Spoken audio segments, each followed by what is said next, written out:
The Food and Agriculture Organization of the United Nations representation in Kenya was formally accredited in 1977 with a mission to work with the government of Kenya to help build a food-secure country, free from hunger and malnutrition, and where food and agriculture contribute to improving the living standards of all in an economically, socially, and environmentally sustainable manner.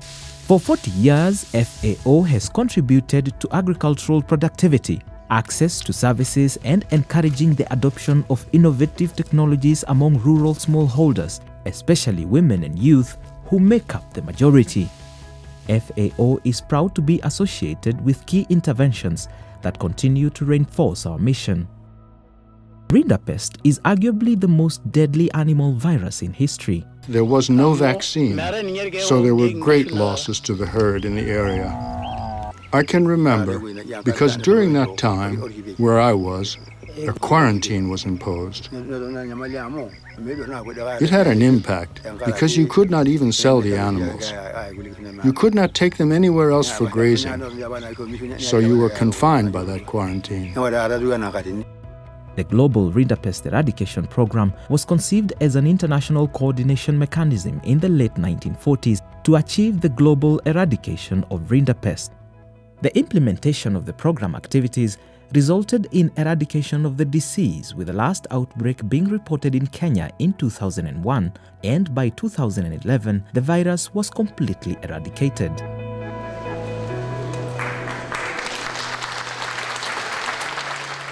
FAO did not stop at rinderpest and continues to support efforts to keep livestock free from disease. Sheep and goat plague, also known as PPR, is a highly contagious animal disease affecting small ruminants. The virus can infect up to 90% of an animal herd, killing anywhere between 30 to 70% of infected animals. In Kenya, the sheep and goat plague vaccinations are underway, targeting 10 million small stock, with over 5.5 million stock having already been vaccinated.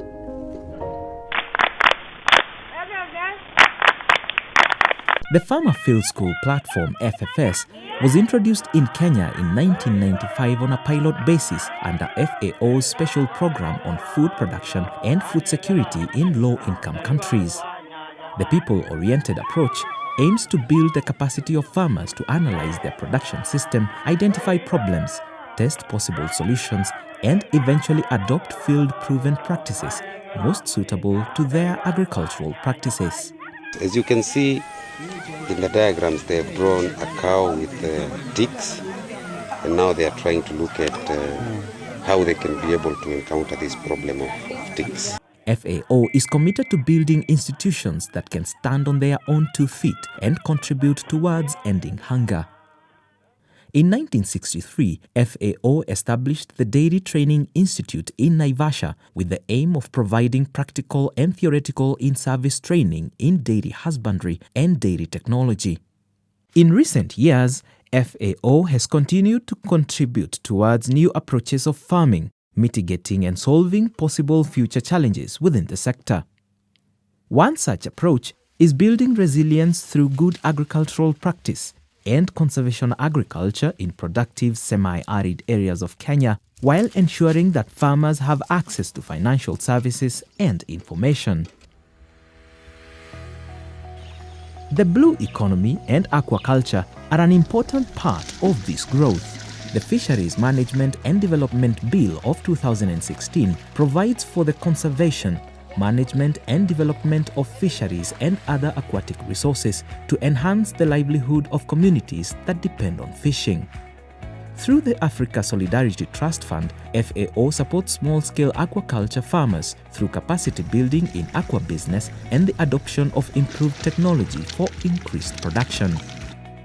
On the blue economy, FAO has trained 140 seaweed farmers on business practices and value addition to produce soap, cosmetic items, medicinal concoctions, juice, and salads out of seaweed.